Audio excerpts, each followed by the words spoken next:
Hello အားလုံးပဲမင်္ဂလာပါလောင်ထရီစားတဲ့ကနေကြိုဆိုပါရစေကျွန်မဒီကာလမှာအဆက်နည်းနည်းပြတ်သွားတာဖြစ်တဲ့အတွက်ကြောင့်မလို့အားလုံးတောင်းပန်ပါတယ်အခုပြန်ပြီးတော့လောင်ထရီနဲ့ပတ်သက်တာတွေကိုပြန်ပြီးတော့မျှဝေပေးပါမယ် Okay ပထမဦးဆုံးအနေနဲ့လက်ရှိလောင်ထရီရဲ့အခြေအနေလေးတွေကိုပြပြမယ်ပေါ့နော်အဲ့တော့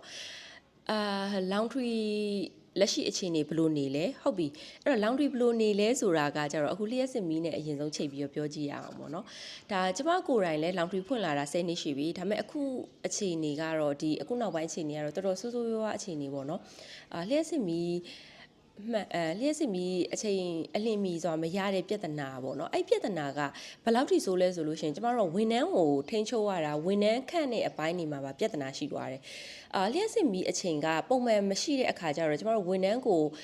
အလုပ်ခေါ်တဲ့နေရာမှာတွေပြီးတာဝန်ပေးတဲ့နေရာမှာတွေမှာအခက်အခဲရှိပြီးဝန်ထမ်းတွေအဝင်ထွက်တွေအများများတယ်အဲ့တော့ကျမတို့မှာဘယ်လိုဖြစ်နေလဲဆိုတော့ဒီလျှက်စစ်မီးမရတဲ့ operation ကိုပုံမှန်မလဲပတ်နိုင်တဲ့ပြဿနာကတစ်မျိုးအဲ့ဒီဟာရဲ့ဘေးထွက်ဆိုးကျိုးအနေနဲ့ကဝန်ထမ်းကခတ်တာလည်းတစ်မျိုးပေါ့နော်အဲ့နှစ်ခုကိုအခုရင်ဆိုင်နေရတယ်အဲ့တော့ဒီဗီဒီယိုကြည့်နေတဲ့မိတ်ဆွေတွေထဲမှာ laundry စိတ်ဝင်စားတဲ့ laundry ဖွင့်ချင်တယ်ဆိုတဲ့သူတွေကကျမတို့လာမေးမယ်အခုချိန်မှာ laundry ဖွင့်တင်လားလို့မေးမယ်ဆိုလို့ရှိရင်အဲ့တော့ကျမဒီအချက်လေးတွေနဲ့ပြန်ပြီးတော့ဖြေပေးချင်ပါတယ်အဲ့တော့ laundry ဖွင့်တင်လားလို့မေးရဆိုလို့ရှိရင်ကျမကတော့ဖွင့်တင်တယ်လည်းမပြောချင်ဘူးမဖွင့်တင်ဘူးလည်းမပြောချင်ဘူးအခုကျမဆက်ပြောတဲ့အခြေအနေနဲ့ကိုက်ညီရဆိုရင်တော့ဖွင့်မကိုက်ညီရင်တော့မဖွင့်နဲ့ပေါ့နော်โอเคပထမဆုံးတစ်ချက်ဘယ်လိုလူမျိုးတွေမဖွင့်တင်ဘူးဆိုလို့ရှိရင်ကို့မှာတခြားလုံးစုထားစောင်းထားတာကပမာဏလေးနည်းနည်းလေးပဲရှိရယ်ဥမာပမာဏတစ်ခုပေါ့နော်အဲ့ဒီပမာဏတစ်ခုကိုရှင်းပြီးတော့အလုတ်ထွက်ပြီးစီးပွားရေးတစ်ခုကိုယ်ပိုင်စီးပွားရေးတစ်ခုစမယ်လို့ပြောပြီးတော့အိမ်ငှားပြီးစရမယ်လူတွေလုံးဝမဖွင့်ဖို့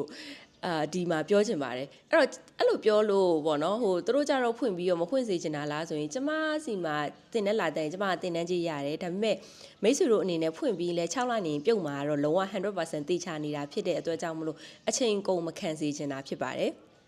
အဲ့တော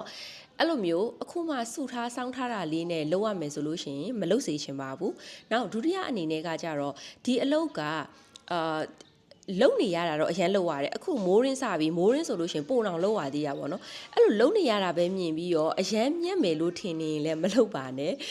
ဒီအလုပ်က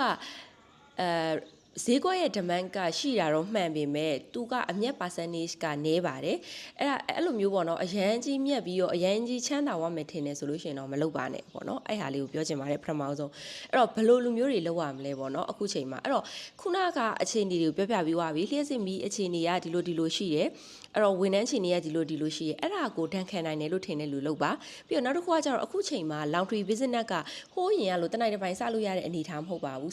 ဆက်တလုံးနေ30နဲ့30ကြားထဲမှာရှိနေတဲ့အတွက်ကြောင့်မို့လို့အိမ်ငါးကမပါပဲဆိုလို့ရှိရင်တော့80 80လောက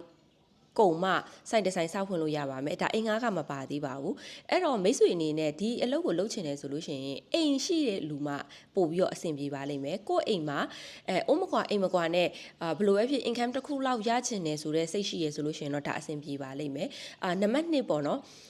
ဝန်ထမ်းတွေကိုမထိန်ချင်ဘူးမပြောချင်ဘူးဆိုလို့ရှိရင်လည်းမလုပ်ပါနဲ့အဲ့တော့ဝန်ထမ်းကရှိပြီးသားတခြားအလုံးနဲ့တွဲပြီးတော့တခါတည်းလုံမှာဆိုတဲ့လူတွေကတော့လုပ်ပါအဆင်ပြေပါတယ်နောက်တစ်ခုပေါ့နော်ဒါအခုချိန်မှာတချို့တွေဒီ